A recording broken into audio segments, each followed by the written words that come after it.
Bermuda triangle একটি ত্রিভুজাকৃতির জায়গা বিশেষ, যার এক পাশে রয়েছে ফ্লোরিডা, অন্য পাশে বারমুডা আর অন্য পাশে রয়েছে সান জুয়ান, পুয়ের্তো রিকো। অনেকে আবার এই জায়গাকে ট্রাপিজিয়াম আকৃতির বলে থাকেন, তবে এর অন্য একটি নাম হলো ডেভিল ট্রায়াঙ্গেল।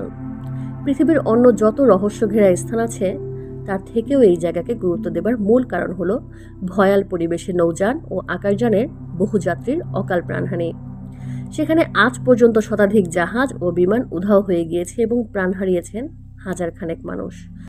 উত্তর আটলান্টিক মহাসাগরের বারমুডা দ্বীপে 20 থেকে 55 মাইল জুড়ে ষড়ভুজাকৃতির মেঘ তৈরি করে উচ্চ ক্ষমতা সম্পন্ন বায়ু, যার গতিবেগ ঘন্টায় 170 মাইল। এই উচ্চ ক্ষমতা সম্পন্ন বায়ুকে বলা হয় এয়ার বম্ব। এই এয়ার বম্ব এতটাই শক্তিশালী যে এটি প্রায় 45 ফুট উচ্চতার সামুদ্রিক ঝড় তৈরি করতে পারে।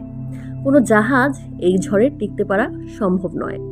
আবার কোনো উড়োজাহাজের পক্ষেও এই তীব্র বাতাসের বেগ সামাল দেয়া সম্ভব নয়। তাই বিজ্ঞানীদের দাবি, এই অঞ্চল নিয়ে আজ পর্যন্ত যত থিওরি জানা গিয়েছে কোনোটিরই বৈজ্ঞানিক ভিত্তি নেই।